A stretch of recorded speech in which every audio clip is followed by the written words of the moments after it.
भोले बाबा की जय, मैया पार्वती की जय, सभी देवी देवताओं की जय। तो दोस्तों बहुत जल्द ही होली आने वाला है और इसी के अवसर पर जो है होली शिव चर्चा गीत गाने जा रही हूँ।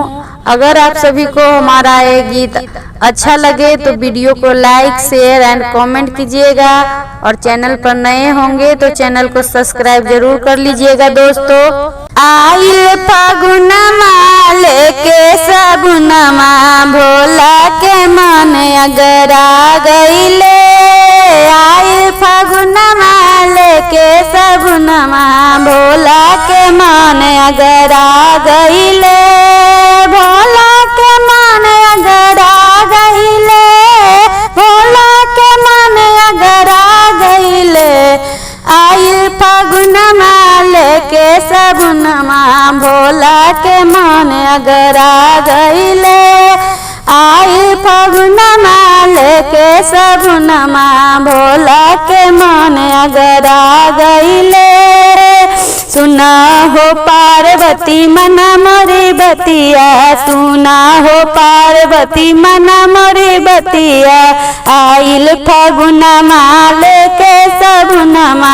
आइल फागुनमा लेके सबुनमा, भंगिया धतुरवा पिलाई दिया तू, भंगिया धतुरवा पिलाई दिया तू,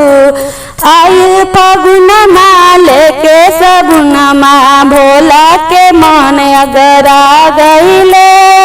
आइल फागुनमा लेके सबुनमा भोला के मन अगर आ गईले, भांग धतुरा भोला हमके ना मिले, भांग धतुरा भोला हमके ना मिले, मेवाही मिश्री के भोगा लगाला, भोगा लगाला भोला भोगा लगाला, अरे भंगिया धतुरवा छोड़ दिया तू, भंगिया धतुरवा छोड़ दिया तू, आइल फागुनमा लेके सबुनमा भोला के मन अगर आ गईले, आइल फागुनमा लेके सबुनमा भोला के मन अगर आ गईले। सुनाए पार्वती मना मोरी बतिया, सुनाए पार्वती मना मोरी बतिया, कुश के चटैया बिछाई दिया तू, कुश के चटैया बिछाई दिया तू, आइल फागुनमा लेके सबुनमा भोला के मन अगर आ गईले, आइल फागुनमा लेके सबुनमा भोला के मन अगर आ गईले, कहाँ हम पैवो भोला कुश के चटैया, कहाँ हम पैवो भोला कुश के चटैया, कुश के चटैया भोला कुश के चटैया, फुलवा के आसन लगाई दिहती,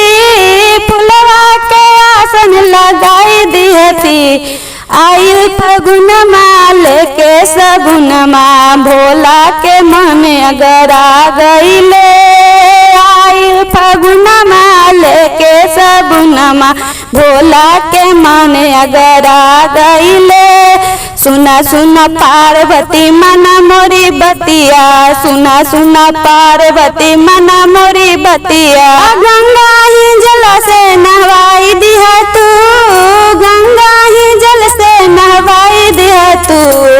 आइल फागुनमा लेके सबुनमा भोला के मन अगर आ गईले, आइल फागुनमा लेके सबुनमा भोला के मन अगर आ गईले।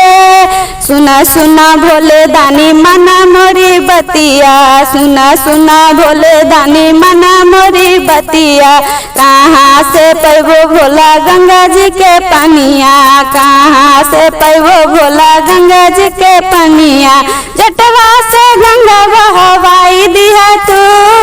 जटवा से गंगा बहवाई दिया तू, आइल फागुनमा लेके सबुनमा भोला के मन अगर आ गईले, आइल फागुनमा लेके सगुनमा भोला के मन अगर आ गईले, आइल फगुनमा लेके सगुनमा भोला के मन अगर आ गईले।